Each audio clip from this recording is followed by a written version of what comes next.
Sudah menjadi tugas Dewan Perwakilan Rakyat untuk menyerap aspirasi para konstituennya. Dalam reses masa sidang ketiga tahun 2025 di Kabupaten Muara Enim, para legislatif menerima keinginan warga berupa perbaikan jalan yang sudah banyak berlubang dan tebas bayang yang menyulitkan warga melintas. Menanggapi itu, Dewan yang sudah menjadikan perbaikan jalan lintas kabupaten sebagai salah satu prioritas memastikan hal itu dengan mengajak langsung kasih jalan dan jembatan dinas PUBM Provinsi untuk memberikan jawaban langsung kepada masyarakat terkait perbaikan jalan. Tidak hanya perbaikan jalan, warga Kecamatan Semendo Darat Laut juga mengharapkan adanya sumber air bersih di mana pada musim kemarau warga kesulitan mendapatkan air bersih. Hal itu juga langsung dijawab Dewan dengan akan membangun sumur bor berkapasitas besar yang diharapkan bisa memenuhi kebutuhan air bersih warga.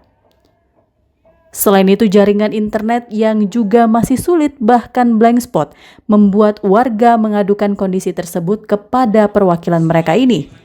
Dengan akan melanjutkan keinginan warga kepada leading sektor yakni Kominfo, Dewan berharap permasalahan signal juga bisa teratasi.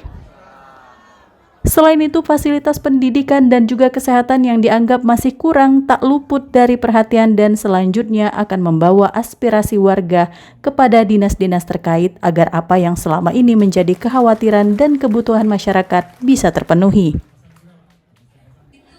Terakhir, Dewan berharap dengan menyerap aspirasi warga, ke depan perekonomian dan juga kesejahteraan warga bisa meningkat sehingga ke depan semakin tinggi kualitas hidup masyarakat.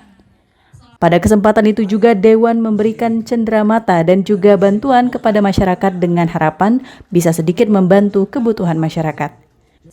Ada 7 anggota DPRD Provinsi yang melaksanakan reses di Kabupaten Muara Enim, yakni Koordinator Reses Muhammad Chandra, kemudian Mod Muaz Arifki, Ismail Hairul Pala, Ganjar Iman, Ahmad Palo, Dwi Septaria, dan Luri Elza. Kami dari Provinsi akan mendorong ke fraksi-fraksi kami yang ada di Kabupaten untuk merealisasikan apa yang menjadi usulan dari masyarakat 3 desa yang kami kunjungi pada hari ini. Harapan kita kepada masyarakat, tentunya masyarakat di 3 kecamatan Semendo ini menjadi sejahtera, infrastruktur mungkin terbangun dengan bagus, agar supaya masyarakat bisa menaikkan perekonomian di desanya masing-masing. Dari Muara Enim, Sumatera Selatan, Edwin Syah Satria Ainus melaporkan.